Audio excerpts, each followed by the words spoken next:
Welcome back to Behind the Pulpit, the first Behind the Pulpit for February 2026. We've entered into the shortest month of the year. I am joined by my esteemed colleague, Pastor Dave, over here to my left. He's my left-hand man. I don't know what that means, but it doesn't sound good. Usually the right-hand man, right? What's the left-hand man do? I don't know, but this is like the fifth time you told that dirty joke on the podcast. All right, I have. I said that before. Yes. You know what's funny is I did. What's going on with the M? That's like the third time you've asked me about the M. Is it? I never asked you about what the M is. I don't remember this conversation. M from Millington? No, must be the getting M. old. Midwestern Baptist Theological Seminary. Oh, yeah. That's right. I'm starting my first. You got a lot of M's in your life. My first seminar next week. I do. Everything's NBC, M. WNBC, MBTS. WNBC.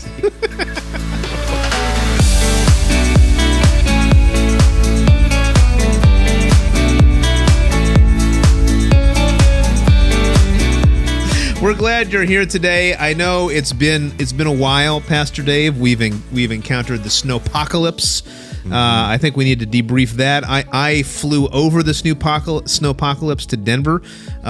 Before we get after it, let's just recap what happened these last 10 days. The snow is at the point right now where it's been so cold that you can walk on top of the 12 inches of snow, depending upon how heavy you are. But you can totally just ice skate in your backyard on this stuff, man. It's just hanging around. It's not going anywhere. Have you seen the mountains in our parking lot? I did. You know, drainage. They're 20 feet tall. They're huge. I also got a notification on my Facebook memories from 15 years ago. Oh. The first year I was here, 2011. We also had a ton of snow, and it was just snowstorm after snowstorm. The mountains were at least 20 feet high. Mm-hmm. And then they don't melt because it's freezing. It's 20 degrees outside. I'll put $100 on April 1st. That's my guess. Because that's like April Easter 15th. Weekend, and I'm hoping 15th. We're not looking at mountains of snow on Easter weekend. No, but I think there still will be snow here on Easter weekend. All right, $100. In the news, pastors gamble. New Jersey pastors gamble on the Pastors Podcast. What was your? I heard all these warnings when I left. We paid somebody to do the driveway because I went to Denver. I don't want my wife doing any shoveling. But all these warnings about be careful when you go out in snow, you might have a heart attack because apparently people have unknown cardiovascular disease and the cold, closes up your arteries. Mm-hmm. So. What was your snow shoveling experience like? Well, I did not shovel, thankfully, but my snowblower did not start, and it was a disaster. This one Craftsman snowblower I have, I hate this thing. So, I do everything right. I run it dry. I put the fuel stabilizer.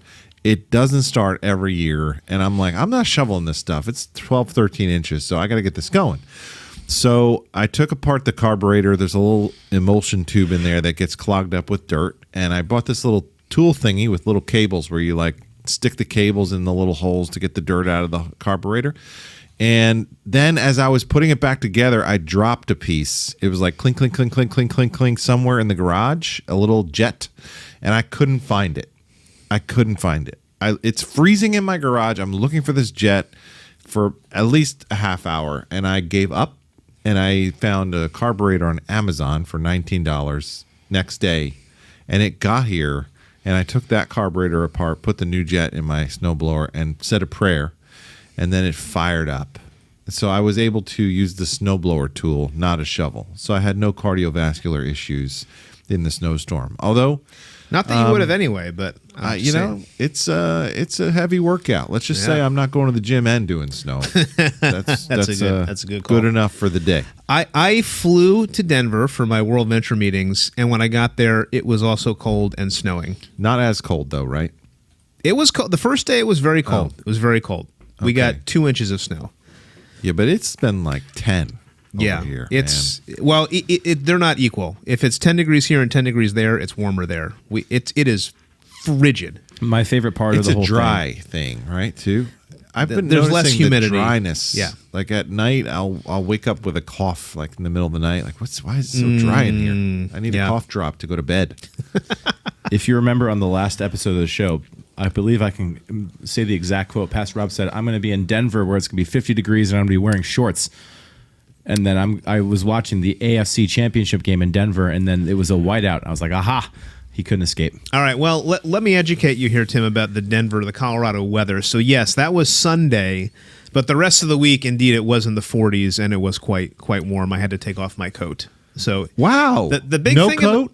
No coat. In Denver. In Denver. See, here's the thing. If this was always the joke when I lived there, if you don't like the weather, you have to wait 15 minutes, and then it will change. Oh. And that is fairly true. Did you stay hydrated? I drank a lot of water. And I had long days, a lot of sitting. I got up and I moved.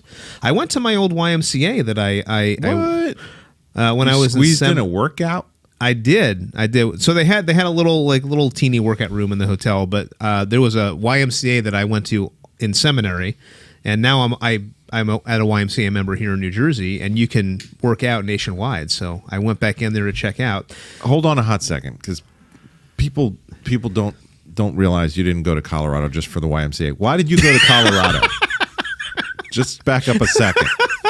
It's a good why and everything. I flew out there just to go to the YMCA.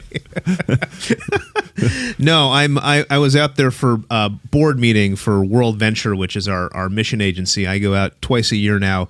And it just so happened that this meeting coincided with this massive storm, so I flew out on Saturday. And then I did get Sunday to myself because I had to go out a day early because of the weather. And then basically Monday to Thursday, I was in meetings all day.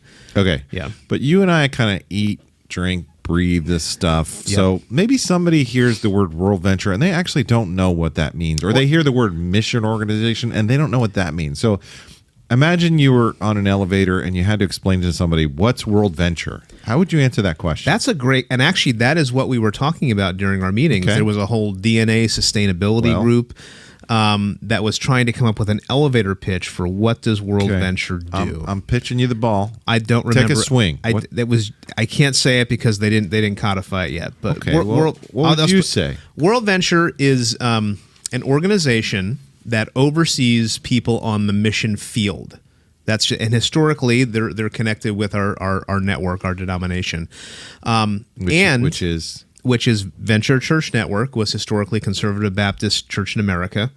Actually, World Venture still does DBA, doing business as Conservative Baptist Foreign Mission Society, doing business as World Venture, actually the other way around.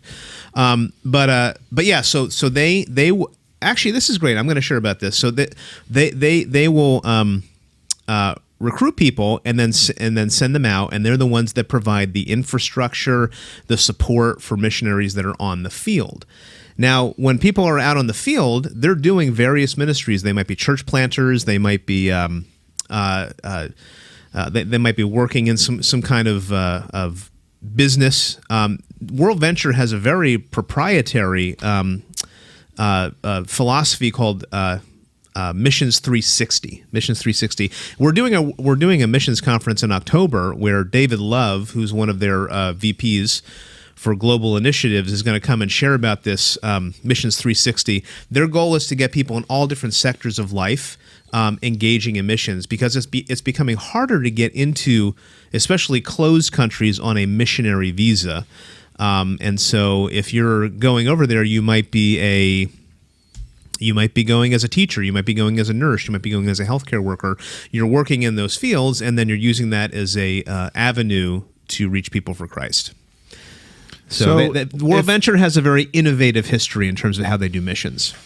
So if somebody's watching and they feel like, I think God's calling me to be a missionary, right? It's not as simple as, so I'm just going to get a plane ticket and go. Yes. Yeah. I'm going to want to be sponsored by a reputable organization that's going to help me. Yes. Hey, great.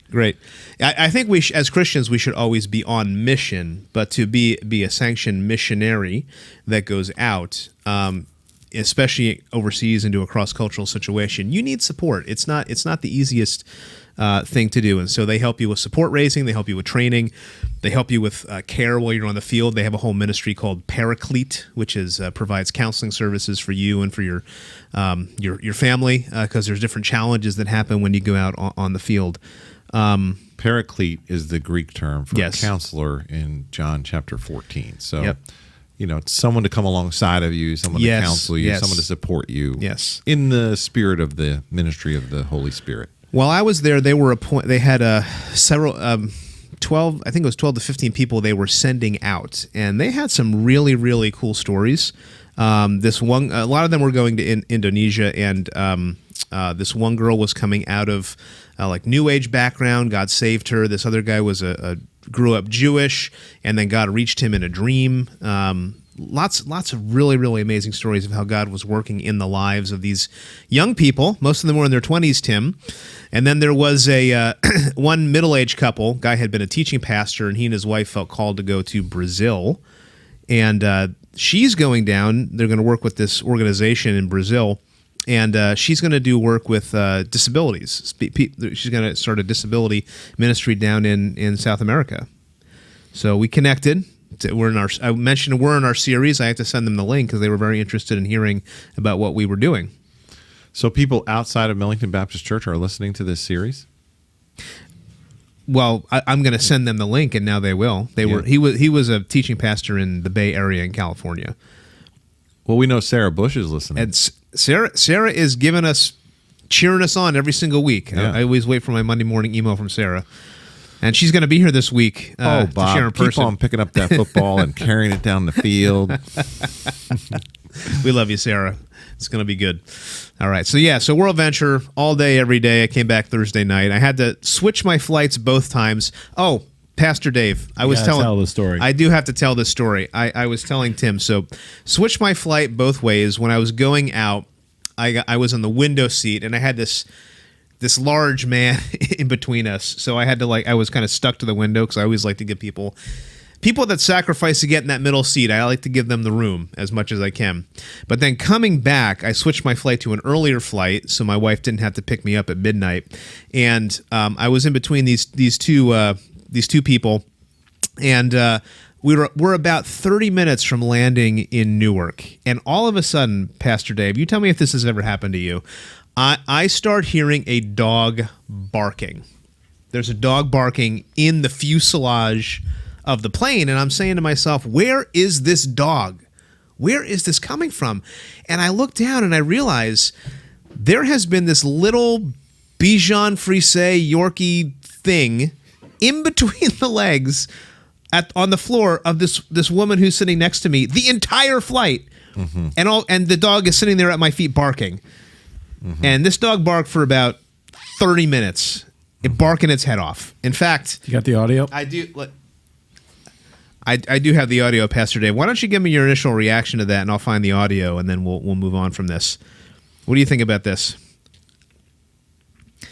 He's speechless. Oh, you want me to talk before the reaction? Okay. I did. Well, actually, now I have it, so you don't have to. So here, this is what the dog sounded like for 30 minutes as we were landing.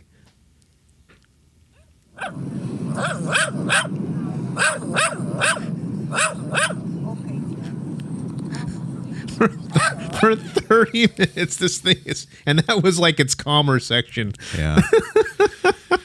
Well, some people have anxiety issues, or they, need these, emotional support animals. And on the way out, I saw somebody had a big golden retriever. I didn't realize you can do this. Mm-hmm. I'm just saying. Mostly dogs or cats, but Tim, do you remember there was a behind the pulpit a long time ago with an alligator? The emotional support alligator. Tim, I tried to find an alligator for you at Cracker Barrel. How long ago that was, but it was someone tried to take an alligator, right? Or something. I did. I saw a stuffed alligator at Cracker Barrel, and I thought of you whenever we talked about that. And then when I went back, it was gone. So I'm sorry. I appreciate it. I couldn't find the alligator. Friend of the show, this emotional support alligator.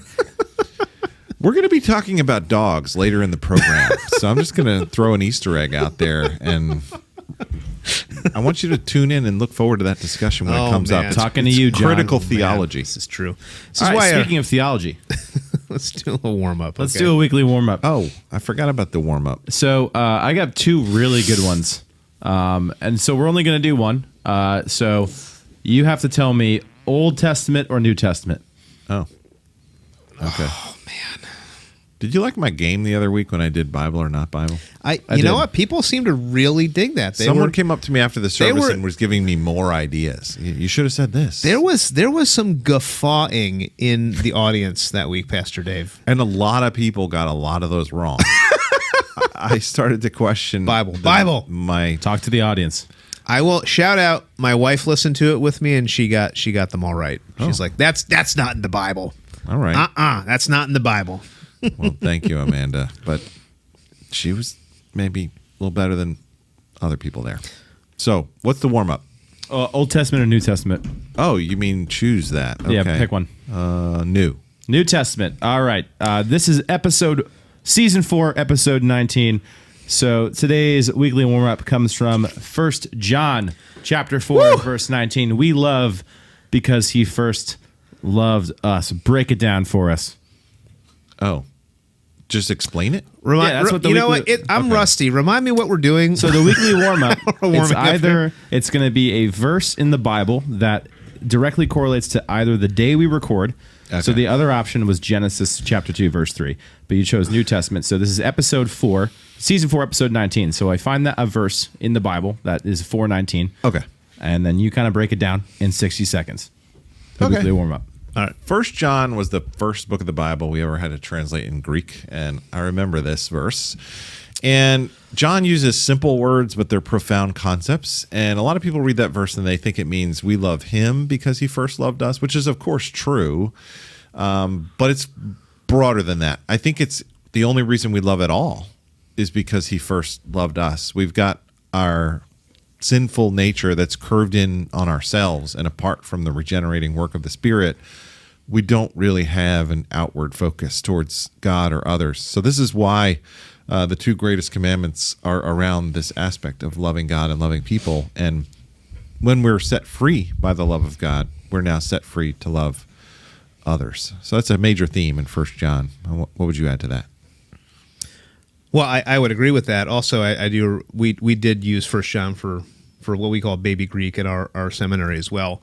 But lots of wonderful word pictures. The theme of love is in there, and I would just say that if we're going to love others, we have to first be secure in our identity in Christ and the fact that he, in 1 John 3, talks about how he has lavished his love upon us. And man, that's something that just is so refreshing and wonderful about the gospel.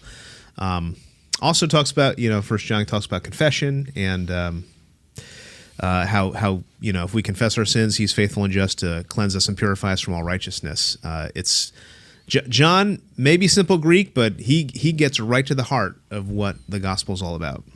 Mm-hmm. You used some 1 John 4 in your sermon yesterday, right? Yeah, it was similar verse, a little different. I think it's 4:8, right? You if you do not love, you don't know God. You don't know God. Could we do the walk through the Bible motions? Mm-hmm. I don't know if I have them down, but if you guys were there, we had a good time. 40 different hand signals: creation, fall, flood. Moses. You know what? He got really excited on certain words. Joshua, creation, fall, flood, Samson.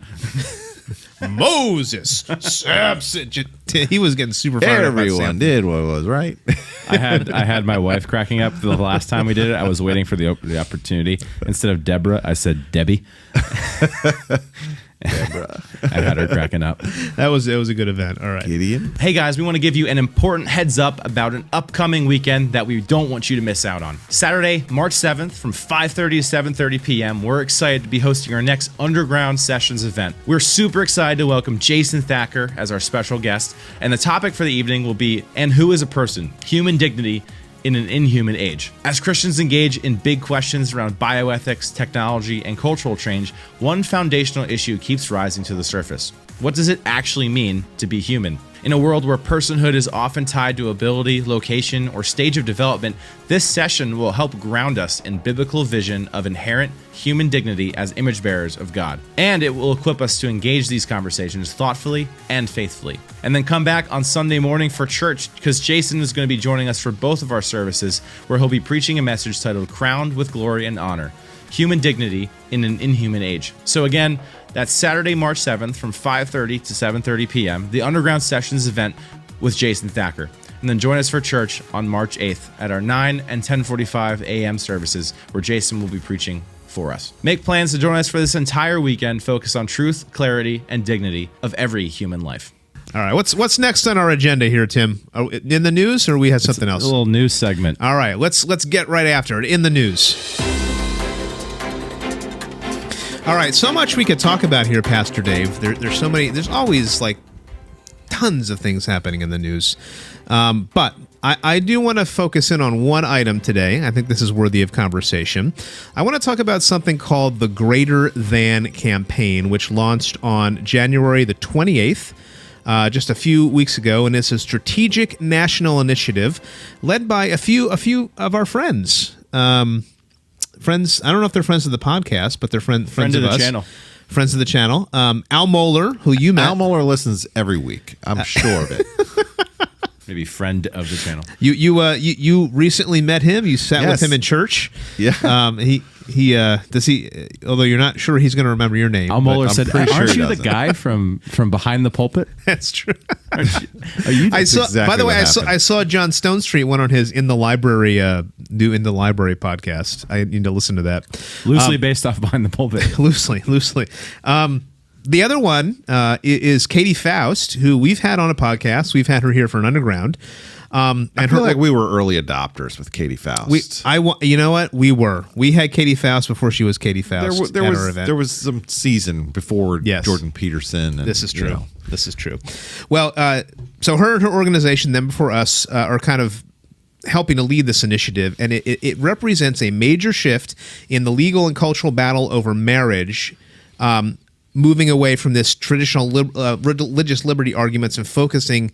Her main theme is on children's rights, and so basically this is a movement to become more focused on overturning Obergefell, the same-sex marriage ruling from the Supreme Court back in 2015. So Roe versus Wade, that was a big battle for many, many years. And now that that's been overturned, there's been focus on moving back to the same-sex marriage issue. So Al Mohler, Katie Faust are a part of that. The mission, the campaign's tagline is "Children are greater than equal," which often reflects Katie's core argument that biological parents, children's rights to their biological parents are greater than adults' desires for marriage equality. Because her main argument is that if a same-sex couple is adopting a child, they are at some level definitely depriving that child of access to their mother or father in some way, shape, or form, because the way the couple gets the child is either they do adoption or they do some kind of IVF surrogacy, and one of the two biological parents is cut out of the picture. So now I've heard people say that this issue is done, like we shouldn't be talking about this, but I would argue that marriage is the fundamental building block of society, and this has not been a great thing in terms of what our society has done. Marriage is a pre-political institution. In other words, that the state may recognize a certain marriage, but it's not a recognizable thing in the eyes of God if we look at it scripturally. So this is an interesting shift, though, in terms of argumentation, and I think you were the one that maybe brought it up to me. So what was your initial reaction to this? It's a brilliant argument. Nobody was really talking about this when Obergefell went through. It changes the conversation from around being an adult-centric conversation to being a child-centric conversation. Marriage and the redefinition of marriage has changed things to be all about adult desires, and we've forgot that marriage is actually the most child-friendly institution that this world has ever known. And when it is just simply divorced from that and viewed only as a vehicle for my own adult fulfillment, then children actually not only don't get considered, but they get victimized. And so what Katie Faust is saying is what you're normalizing there is child loss. And you're not allowing the child to even acknowledge that this is a loss. You're just pretending like it's not a loss. And so there's three prongs to the strategy. Number one, legal and policy engagement. So they're going to be preparing to influence the court system. Number two, cultural narrative shift. So this has to do with the public conversation, framing kids as the primary victims of the redefinition of marriage. And then the third prong is church mobilization, which is developing theological and practical resources for pastors, for congregations, to help us frame this conversation in terms of child protection as a core Christian duty and as what James chapter 1 would call pure religion, to advocate for kids who've experienced parental loss. In the New Testament, those were called orphans. So rather than reinvent the wheel, the scriptures actually speak to this issue, and we're supposed to be advocating for the orphan. That's one of the 4 vulnerable groups that the scriptures specifically instruct us to look out for. So they're going to be responding to critical questions on parenting quality. The adages like, can a gay or lesbian parent just be the same exact? Can they be as loving as the opposite gender parent? And the argument is no, they cannot. A gay man cannot replace. He can be a loving father, but he cannot replace a mother, period, they're saying. So children need, I should phrase this way, children deserve to have, they have a right, she would use the word right, they have a right to both. And so no adult, she would say, has the right to a non-biologically related child. And no child should be forced to lose their mother or father because of this redefinition of marriage. So that's a very interesting line of argumentation that I think, for me, it's very compelling.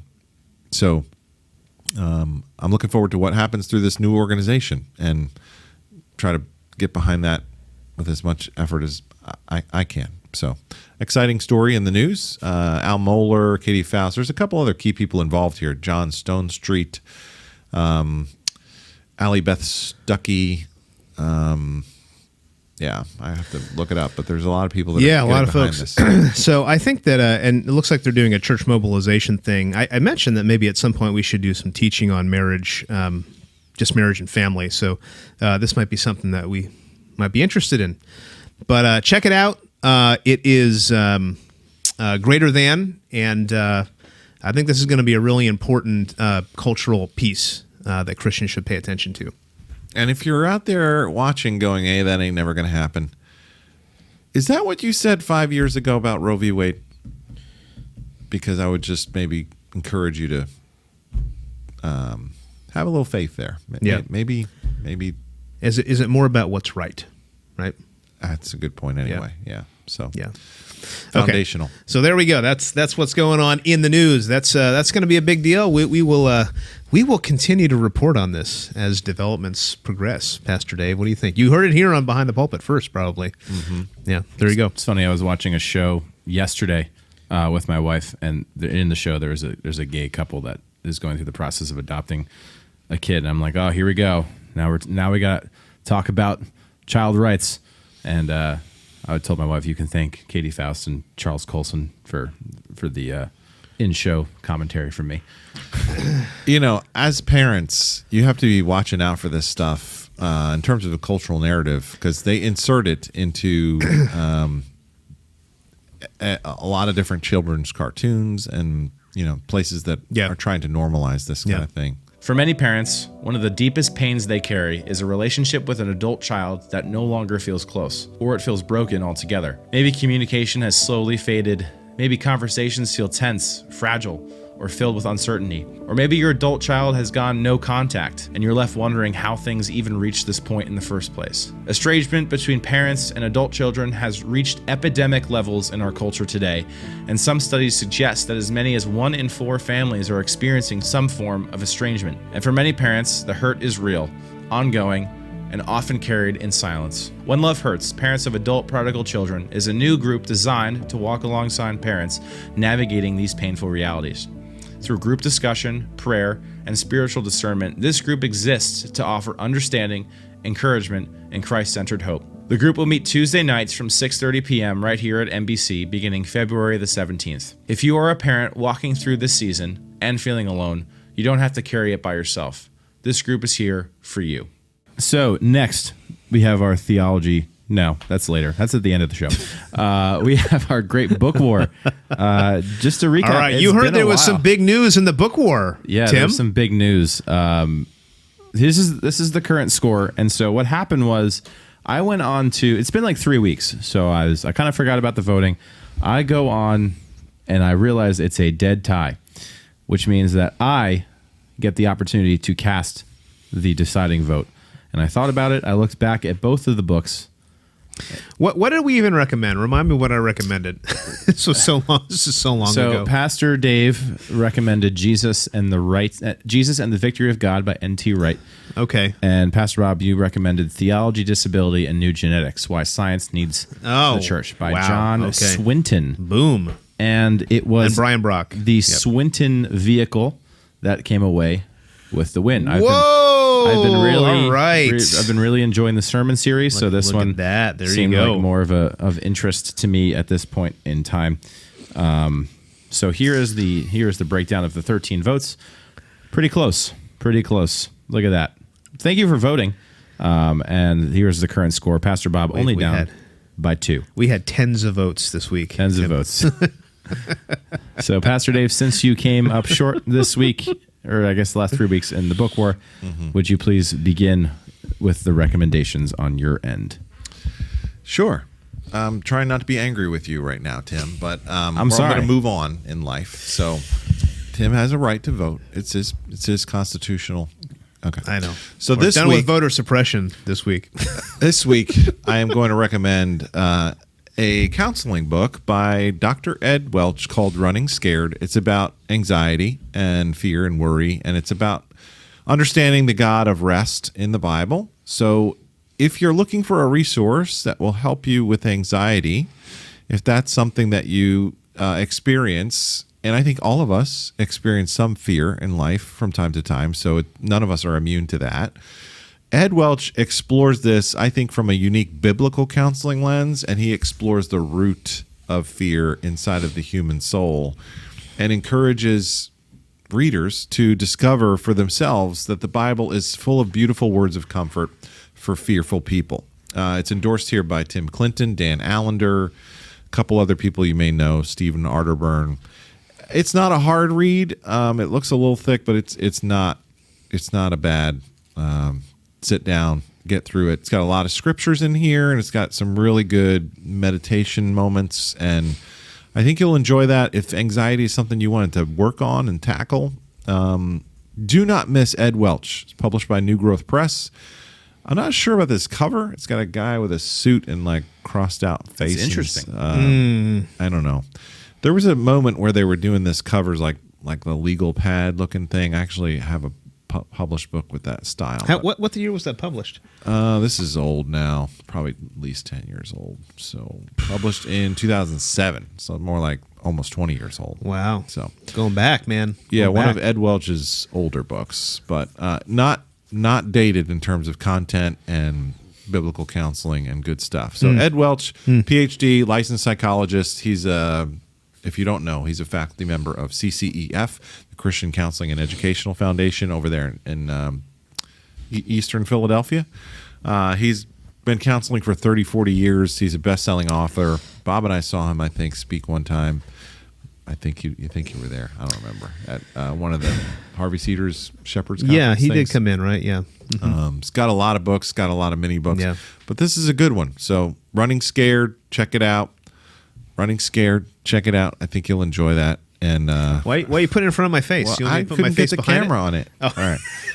Thank you, guys. I Your thought we had a turn. cutaway Sorry about shot to that. my Tim's like, my move reaction. on. We're for ready the book. for the next All book. right. Trying to figure out the theology sprint here. Sorry. All right. Well, my offering this week, I think, has a more creative and better cover.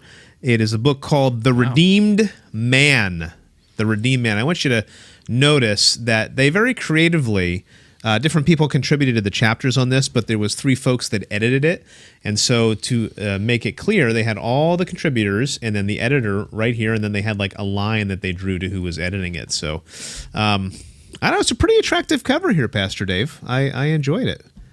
Yeah. Got like a word map. He's speechless. I can't endorse your book. I'm Okay. in the middle of a book war. I'm just telling you. Okay. All right. So this book is edited by Joel Beakey, Richard Phillips, whom we also have seen. We saw him down at that conference, one of the Aprils, and Paul Smalley, who I think we also have seen. They gather pastors and teachers from around the world to highlight what sets apart a redeemed man. Rooted in Scripture and shaped by decades of ministry experience, this book gives readers a clear, practical look at the core marks of godly manhood today. So, there are chapters on work, friendships, repentance, evangelism, marriage, wealth, citizenship, perseverance, retirement, life and death, family, health, growth, kids, faith. I've been making my way through this, and they basically break it up into different sections. So the first section is a godly man's relationship with God, a godly man's relationships with people, like parents, your wives, how you handle singleness, your family, your kids. A godly man's work. Did you say wives, plural? Wife, one wife. Your wives. Husband of one wife. Resources, recreation, and then finishing well.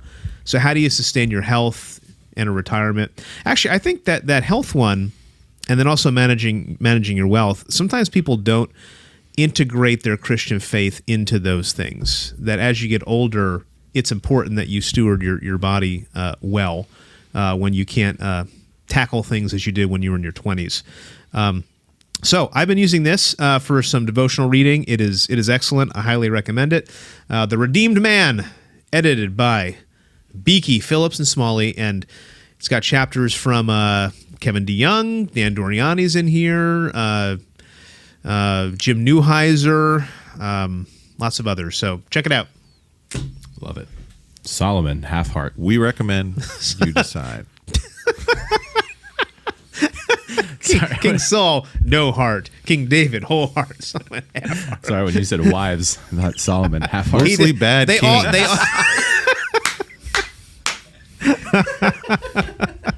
But the thing is, though, they all had multiple wives. Paul and Saul and David, and so they all had multiple wives. Not Paul. Or Saul. Not Paul, yeah. Paul was Saul. single.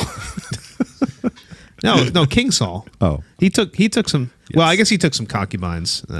Anyway. Parents, there are some conversations we know we need to have with our kids. Conversations that matter deeply, but they don't always come with a clear script. Talking to your kids about sex and growing up isn't about fear or embarrassment. It's about guidance, trust, and timing. And for a lot of parents, the question isn't if we should have these conversations, it's how. Starting February the 8th, we're excited to offer a 5-week parent group called The Birds and the Bees. It'll be led by Ken and Andrea Harold, and this group is designed for parents with kids ages 1 to 10 who want to approach these topics thoughtfully, biblically, and with confidence. We'll meet Sundays at 10:45, watch a video series together, and talk through practical, age-appropriate ways to engage these conversations, using clear language you actually can use at home. Our goal is to help parents strengthen trust with their kids and feel equipped to lead these conversations well. Again, that's the Birds and the Bees parent small group starting Sunday, February the 8th. It's going to run for 5 weeks through March 8th, and it's going to meet at 10:45. For more information, reach out to Ken and Andrea Harold or our kids team. And if you're a parent of a child age 1 to 10, this group is for you. Sign up, and we'll see you there. So what's next? We have a collection of audience questions that we have to get through today. A cornucopia of questions. When we take some time off is when you guys ask questions, apparently. So we're going to answer. We got to them. stop preaching so the questions are rolling. So we're going to go ahead and try to tackle your questions as quickly as we can here. So first question was from an anonymous question asker. And they ask, I always thought things like disabilities and illness were a result of the fall and things not being as they should be. Meaning without the sin and brokenness of the world, there would be no sickness, illness, disability, or death. Pastor Dave's sermon challenged that idea in saying it is part of God's design. So where does sin in the fall and brokenness of the world fit into this conversation? Tim, you want to start here? You have a line in the walk-up video, and the line can be interpreted in a couple different ways, and it's not a mistake in God's design. Did I quote that correctly? Yes. Okay. So that's worth thinking about, because I think part of the question is around my sermon from that week 2 weeks ago, but that line in the walk-up video made Bob and I actually think a lot about how do we exactly articulate this. God is certainly sovereign. He uniquely forms and designs every single person, those with or without disabilities. They all have equal dignity, value, worth. Yes, yes, yes. I think this might sound like semantics, but it's worth talking it through. the word mistake can mean different things, right? So mistake, not in the sense that, oh, God said oops and he didn't really mean to create you like that. No, not that kind of mistake. But if you think about the perfect original DNA design, it was flawless. There was no imperfections at the beginning. At the level of biology, I'm talking about genetically, it was precise and perfect. And in a sense, in a technical sense, disability would represent, a quote unquote mistake in the DNA. That's why we have CRISPR. That's why we have gene editing technologies to correct those mistakes in the DNA. But you wouldn't talk about somebody having cancer as if they were a mistake in God's design either. So any kind of sickness, illness, suffering that is a result of the fall still falls underneath of the umbrella of God's sovereignty. And I think we should be careful in the way that we talk about that. But everything I said in my sermon, I would still stand by. So I would just use that caveat to help define the word mistake in a very careful way. So please add more thoughts. Yeah, I'm trying to rack my brain to remember everything we had talked about, but I think the discussion was also around you don't want to look at somebody. I think you did say this in the sermon. I don't want to look at somebody like who was born with a particular disability and say God made a mistake when He created you. Something is I guess it's okay to say something is not wrong with you in the sense that like you're not a creation of God made in His image, and yet everything that we experience now until the new creation and the new heavens and new earth is touched at some level by the fall. I think we can also say that. So you're going to preach on John 9 this week, right? If there's no mistake, if there's nothing wrong, it becomes difficult to understand why Jesus would even heal him, right? So the fact that Jesus has this ministry of healing presupposes that there's something that's broken that the Lord wants to restore. Otherwise, His whole ministry would be unnecessary, right? If nothing were wrong, there would be no need for Him to intervene, right? So, yeah, technically speaking, there are issues that the Lord's going to be correcting, sometimes in this life, sometimes in the life to come. The other piece I think we should talk about is but before we move on from that about the healing piece, one of the ways that I think about that, and this goes back to our discussion about eschatology, which we talked about ad nauseum last fall or 2 falls ago. Nero, Doug Hulene. Let's go back. Doug to Nero. would like us to talk about AD 70, but the inaugurated eschatology, the kingdom of God breaking through until it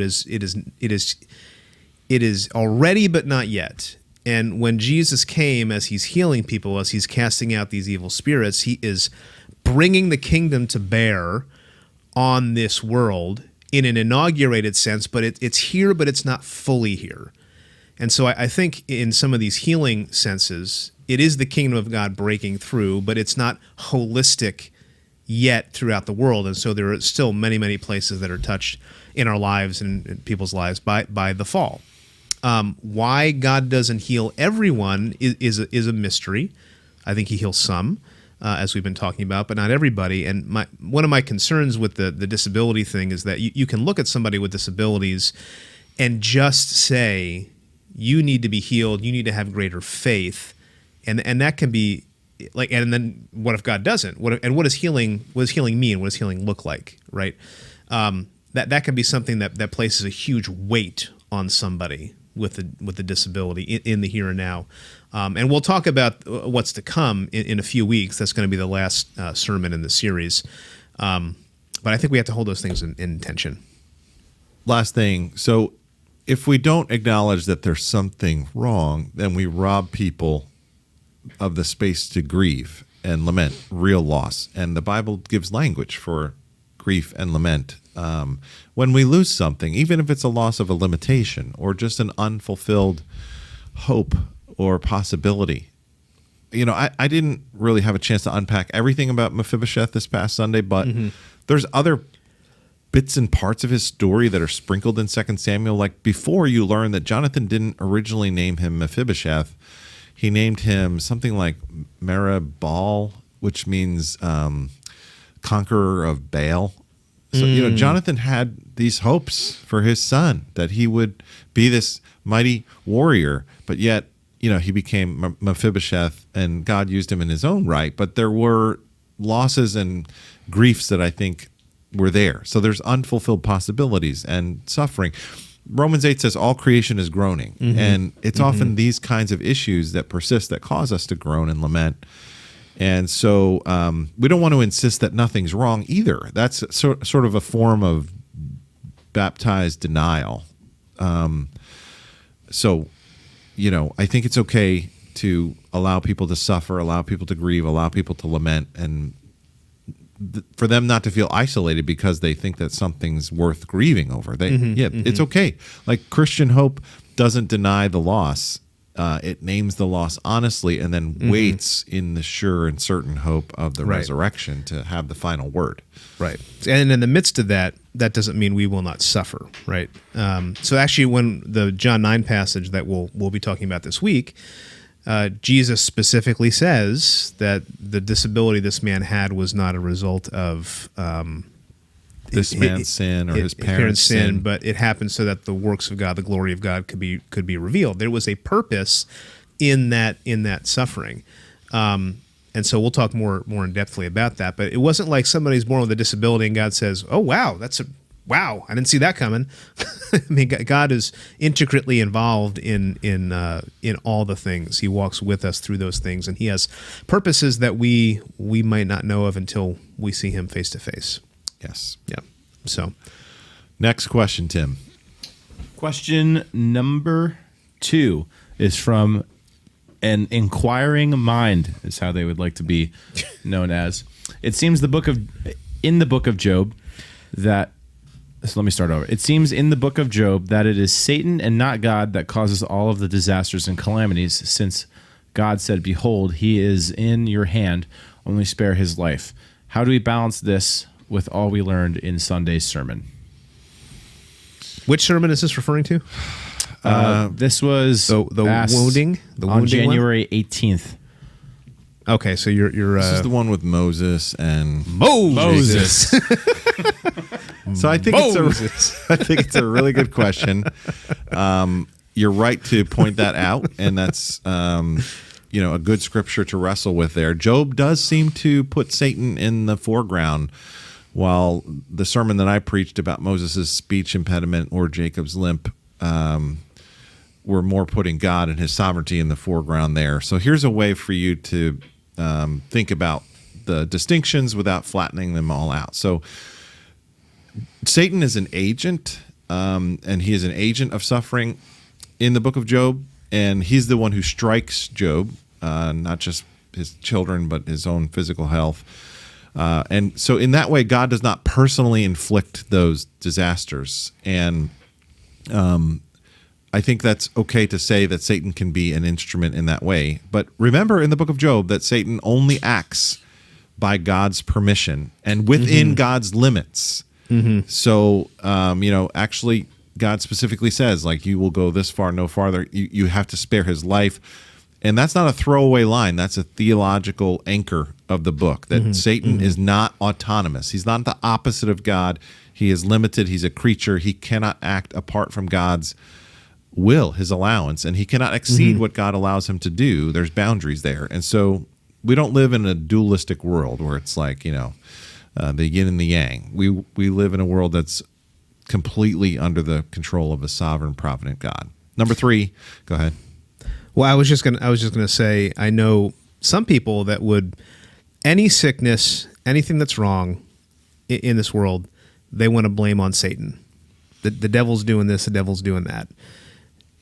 I think it's fair to say that's not correct. Some things. The word every is where you get into trouble. Right.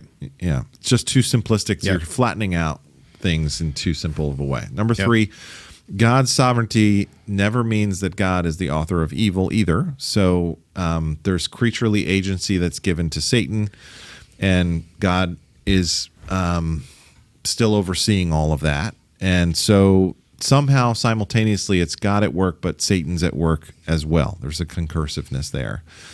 Fourth, Job himself models this balance in his own response. Job says, "The Lord gave, the Lord took away." Remember that? And then he says again, I think to his wife, "Shall we receive good from God and not evil?" So he is the one, attributing these things to God as well. He doesn't deny Satan, but he also recognizes the universe is completely under God's control, right? So whoever you are, inquiring mind, I think you've asked a really good question. It's a theologically hard question, and it doesn't have a tidy answer, a tidy explanation. And I think we should be careful about trying to assign blame too simplistically or too easily. The scriptures are more complicated than that. Reject simplistic answers. Yes. That's what Job's friends did. They had a simplistic explanation for Job's Curse suffering. God and die. Yeah, that was his wife's advice. And his friends were like, well, you must have done something wrong, fess up. And they, so Job, in wisdom, trusted God's sovereignty. And sometimes the causality is not totally revealed. And then the last thing I'll mention is that as Christians, as New Testament Christians, the gospel helps us to hold this tension. So in Acts 2, there's an amazing verse in chapter 2, verse 23, where it says that human evil was at work and that yet God was also accomplishing his purpose on the cross. So God is never absent and he's never defeated and he's never morally compromised. Even when suffering is at its worst, even when it's so real and so devastating, God's sovereign plan still will have the last word. So I hope that answers that question a little bit. Yeah. So if God's not the author of sin, does that make Satan the author of sin? That's another podcast question, and we're going to try to sort that out. That'll be the Theology Sprint. I don't want to get in trouble for contradicting our doctrinal statement, but that's a good question too. All right, question number 3 there, Tim. The next 2 questions are from the king of Behind the Pulpit questions. You mean Elvis? No, I mean better. The king of rock and roll? I'm talking John Rickershauser. John may not have Elvis's hair, but he definitely beats Elvis on the mustache front. All right. Yes, and he's certainly asked more Behind the Pulpit questions than Elvis. This is true. This is true. Hit me. All right, here is John's first question. In Luke 22, Jesus gives instructions to Peter and John to prepare the Passover meal. Why does Jesus only talk of bread and wine? There are many additional foods and herbs in the meal, especially the shank of lamb. The meat is missing. Why is that not revealed, even as a symbolic representation of who Jesus is? Hey, Passover. Bob's got the hand motions. It got... What, by the way, just a side comment. I did notice that he went through the whole Old Testament, and all we got for the prophets was prophets speak. There's about 17 prophets. 17 prophet books. That's a pretty quick overview. I don't know if there's Israel longer hand mode. Scattered.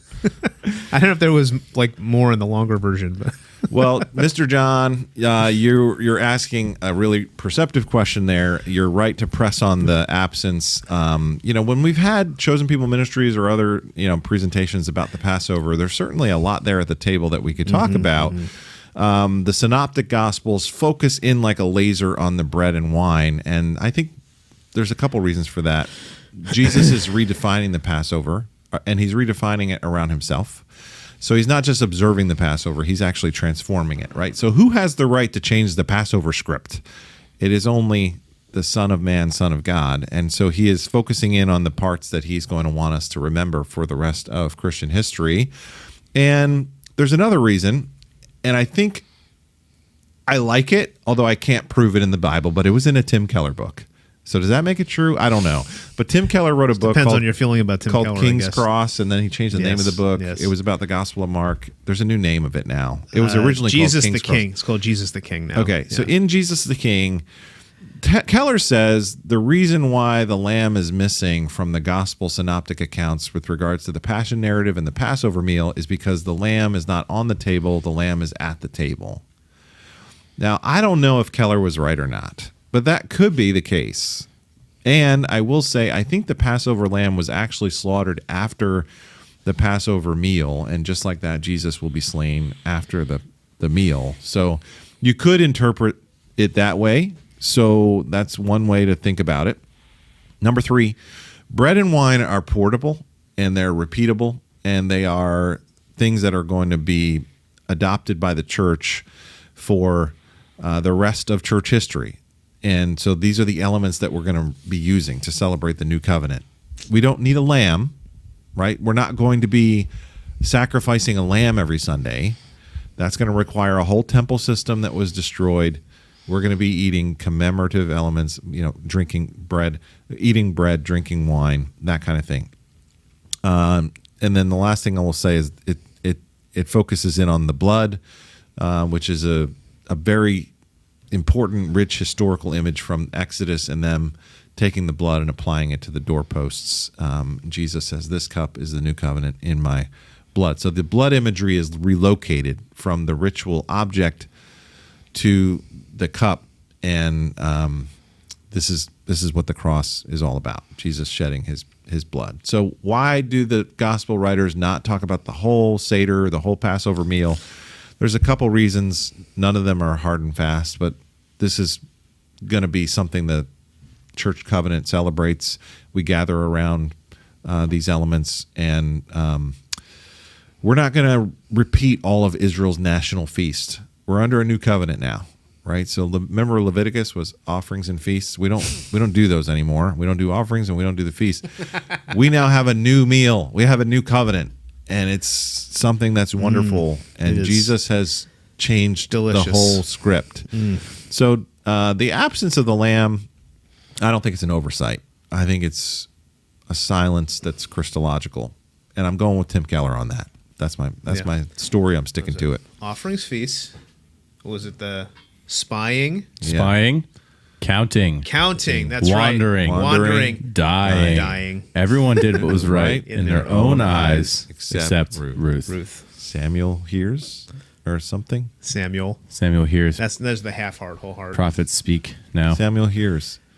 And then kingdom divided. United Kingdom. United Kingdom, right. Yeah. Kingdom divided. Saul, no heart. All right, let's go to question number 4. The last question in our question gauntlet. And for those of you who were waiting for the dog, the dog one. The kebab, the dog kebab right here. Is there a difference in the word dog, Caleb, used in 2 Samuel 9:8, and dog kunarion, used in Matthew 15:26 through 27, and dog kuon, used in Luke 16:21? Well, one's Hebrew, one's Greek, right? What's the Septuagint say? Yeah, so yes, there's a difference. The Old Testament and the New Testament are written in different languages. So just to remind everybody, if you didn't hear my sermon in 2 Samuel chapter 9, the word dog is used. Mephibosheth uses it of himself. It's the word Caleb, and it's a standard Hebrew word for dog. Now, I said in the sermon, which I stand by, in the Old Testament, dogs were not the way we think of them. They were not thought of the way we think of them. They were despised. They were unclean. They were pretty much scavengers. They were worthless. And so that word dog was a symbol of utter humiliation and worthlessness. It was kind of a synonym for his own contempt.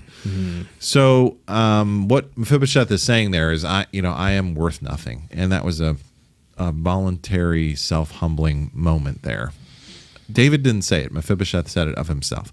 Okay, fast forward New Testament. Actually, somebody asked me this question 20 years ago when I was preaching a sermon on the Mark passage where the lady gets the crumbs off the table and Jesus says, "Should I take the children's bread and give them to the dogs?" And this lady was super offended by this. Like, why is Jesus calling this lady a dog, right? So that word for dog, I just had to look it up, is kunarion, which means dog, but I'm pretty sure in my research, and I don't have it in front of me right now, it's a little dog. Like it's a diminutive term. Like an airplane. Like the dog that was at the maybe like that size. in the airplane. Yeah.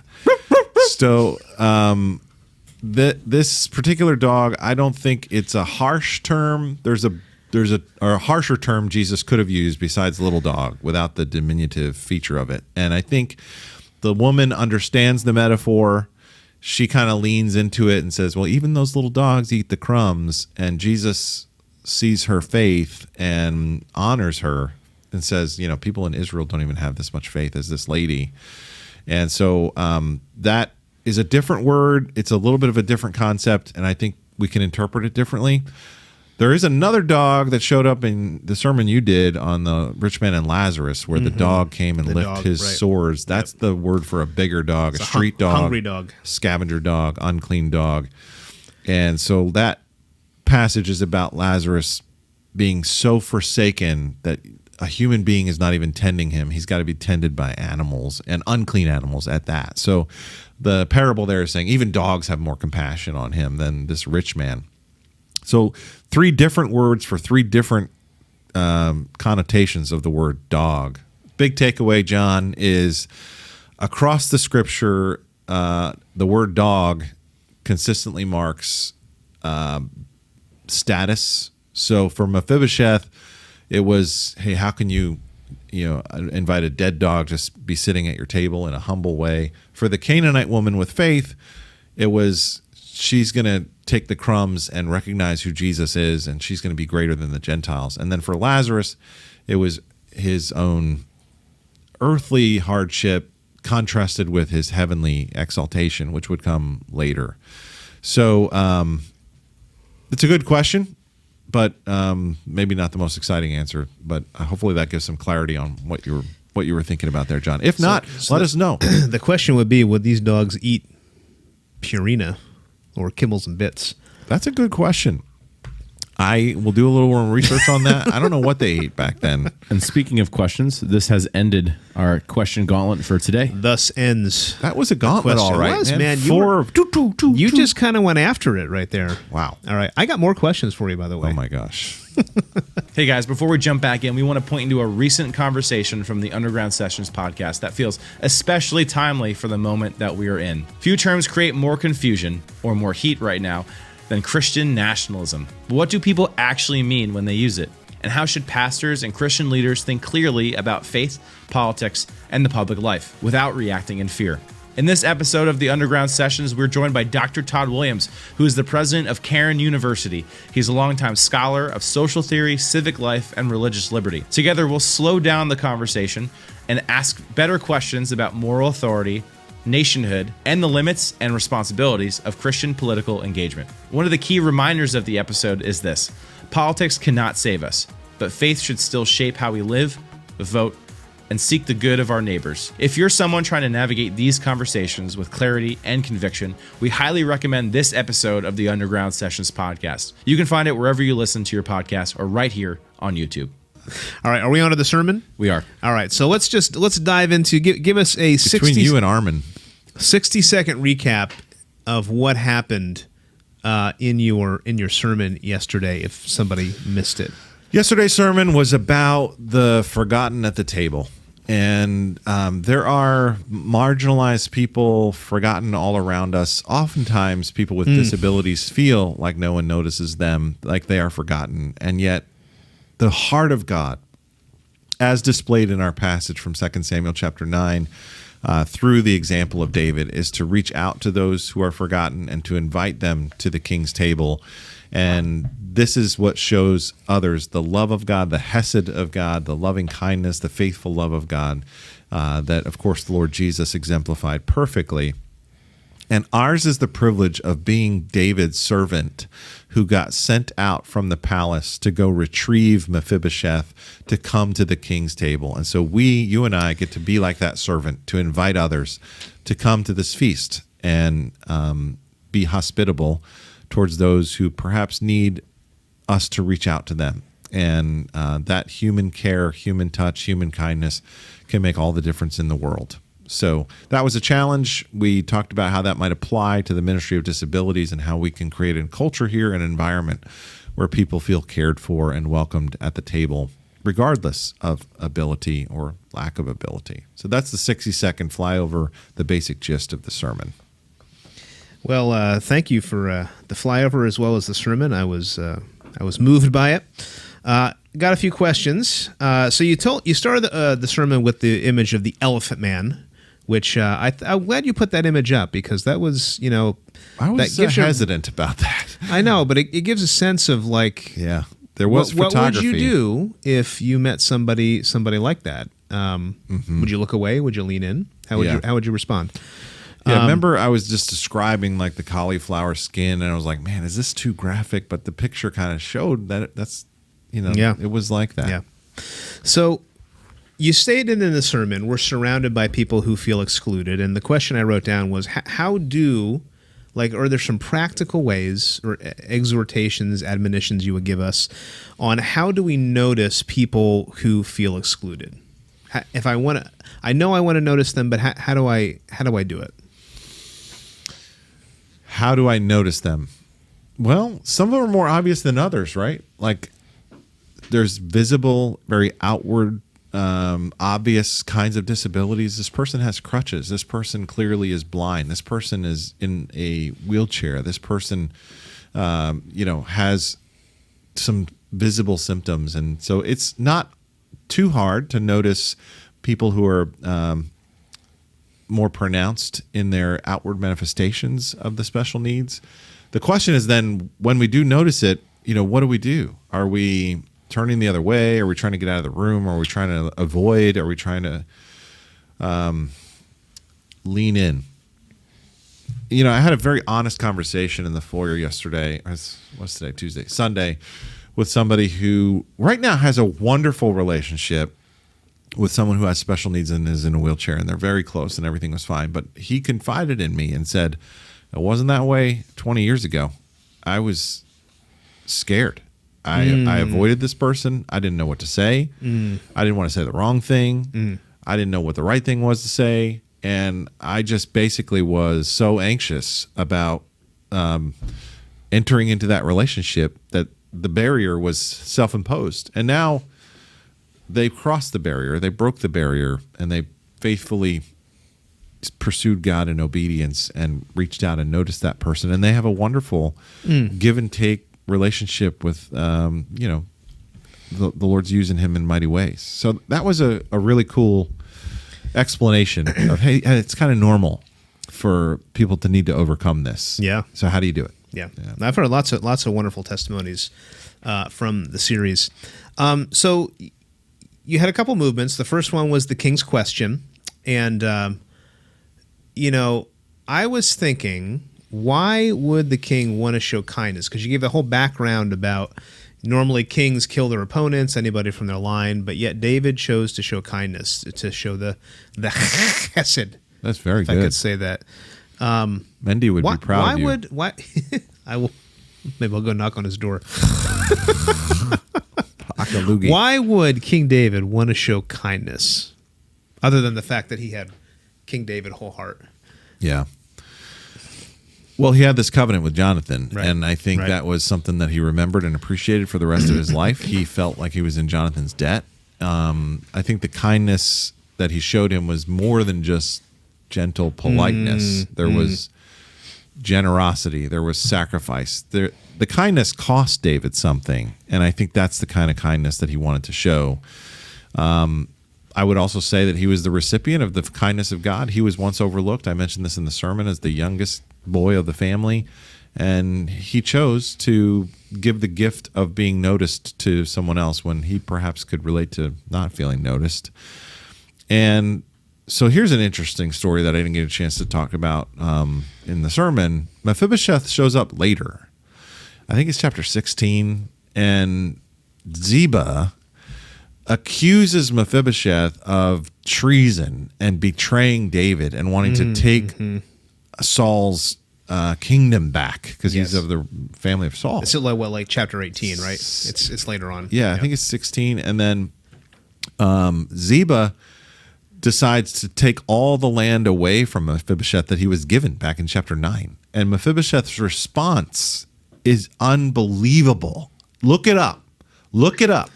Go to 2 Samuel chapter 16. Folks, he pointed at you. When Dave gets out the finger, blow your mind. You need to go. All right, I'm just going to tell you, but you should read it for yourself. So Mephibosheth's like, let him have it. Let him have it. It's like, what do you mean let him have it? And I think Mephibosheth got to that place in his life where he received such kindness from David. And I was talking with Ed Williams about this after the sermon. Ed Williams calls this Mephibosheth Part 2. It's like, okay, yeah, that happened too. And the way Ed described it was Mephibosheth sunk down his roots not just into the kindness of David, but he sunk them down into the kindness of God that was working through David to the point where Mephibosheth trusted God to provide everything that he would need. So that if Ziba said, "Hey, I'm taking your land away," Mephibosheth was like, "Let him have it. I have seen God provide for me, and I will trust him to provide for me again."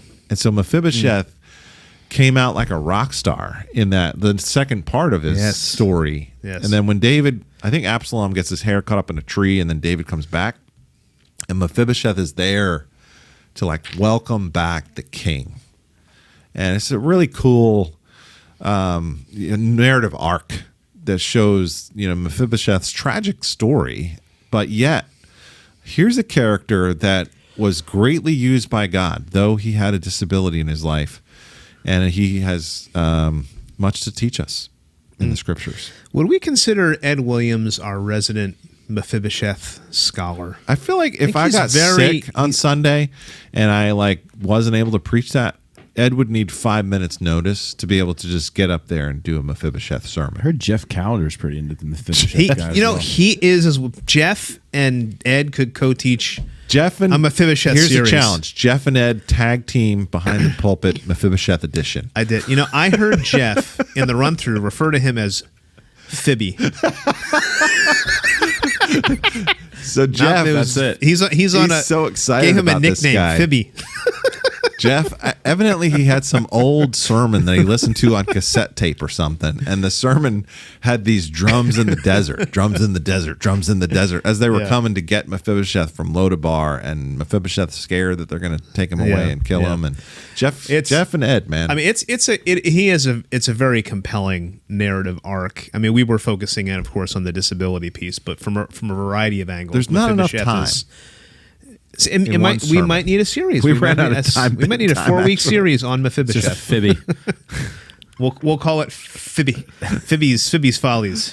People don't notice, but Let Him Have It is actually part of the Walk Through the Bible Extended Edition. Strong.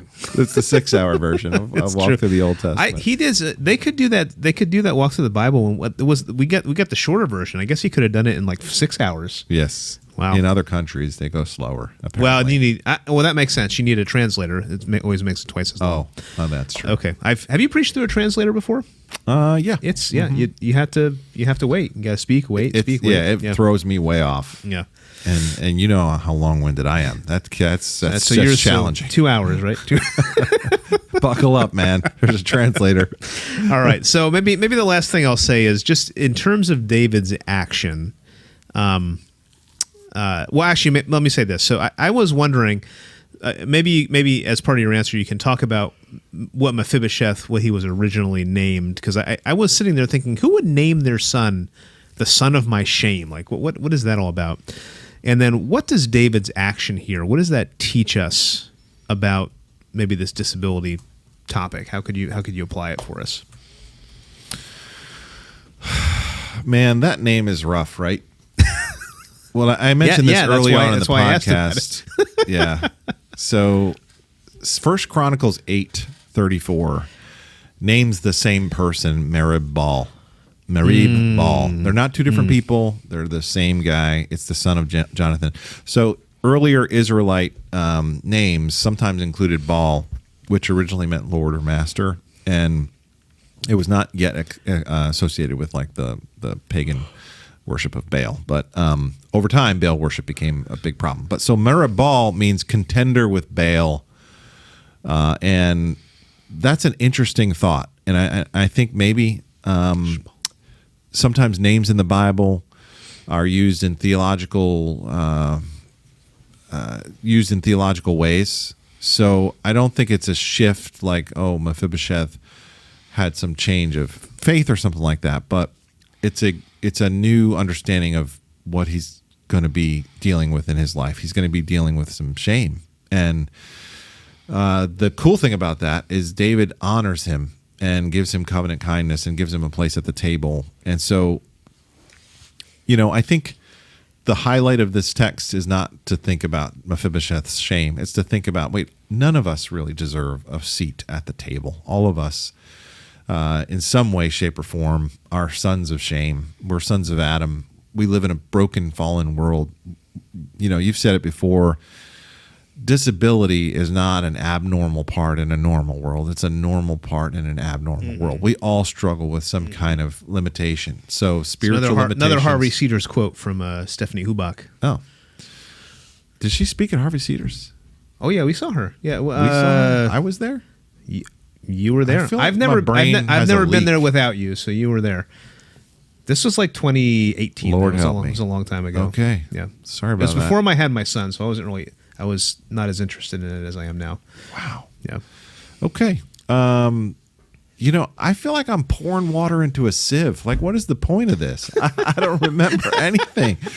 So, good to know that. I'm going to look up my notes and see if Stephanie Hubach taught me something 8 years ago or whenever that was. I think it was around 2018. I think you should go check. 2018, 2019. Well, as Stephanie would say, Yeah. disability is a normal part of an abnormal world. We all struggle in some sense of being on the outside, and we serve a God who has taken us from the outside to the inside. He's invited us to a seat at the table. And now, as recipients of his mercy and grace, just as Mephibosheth was a recipient of his mercy and grace and later learned to live in a very open-handed way, we need to also live in a very hospitable, loving, kind way towards those who maybe need a seat at the table when it's our turn. So we talked about David's table, we talked about Jesus's table, but what about our table?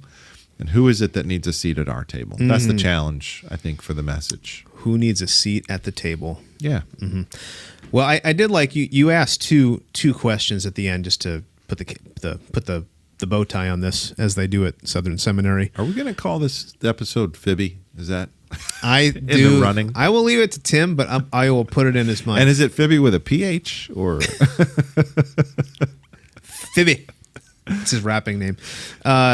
You asked the question, Phibby. When you meet people, do you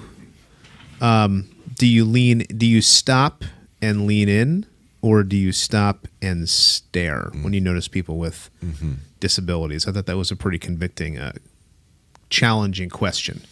one of them is natural, Yeah. one of them is supernatural. Yep. Hey, So- there you go. Let's follow the Lord who's supernatural. All right, good. Well, thank you so much. Again, as I mentioned, we're going to be looking at John 9 this coming week. Sarah Bush from Johnny and Friends will be with us. And when I was at World Venture, our chairman, Mark Hankey, who also, he's got an adult daughter with Down syndrome, told me a pretty remarkable story about what God did in their life, and I'm hoping to work that into the sermon this week. So join us this coming Sunday, February 8th. It's going to be the place to be. There you go. It could be Phibby and Hanky. Those could be the I can't wait to Rhyming. see what Tim does with this episode title right there. I got ideas. All right, Theology Sprint, is that the last one? There it is. I missed that. By the way, that was lightning bolts. I was mentioning when we were looking at you on the mountain views yesterday that you kind of looked a little bit like your meme right there. Yeah, Pastor Dave looks like this before he does anything on Yeah, camera. here it is. Yeah, I thought like look at Tim. I said, look at Tim. He goes, he always looks like that when he's getting ready to go to camera. yeah. There he is. Yep. Smiling takes so many calories, and why would you want to waste your energy? I don't want to burn any weight smiling. Who would do that? I gotta conserve, man. All right. Today's theology. I burned about sprint. 2,000 calories on this episode today. What's the question here, Tim? Define imputation. What did the Mephibosheth say? Just give it to him. Just give it to us. That's Dave's translation. Phibby. Yeah. Phibby. Define imputation. Imputation, as opposed to intinction. Okay. Where are you going with that? All right. If you're an accounting person, imputation means to credit or to reckon or to deposit in someone's account. You impute it to them. So if you understand New Testament soteriology, we're all understanding that there was multiple imputations that occurred. So first, Adam imputed his sin to us because he was our federal head. He was our representative. Federal just means our representative. He was our representative head, and he imputed the sin, the guilt, the original guilt to us. That was the first imputation. Imputation number 2 happened at the cross, where God the Father imputed Adam's sin to God the Son as he bore the wrath of the divine punishment when he suffered on Good Friday. And then the third imputation is Christ's righteousness gets imputed to the believer's account in a legal way. It's a forensic imputation. It is not infusion of righteousness like the Catholic Church would teach.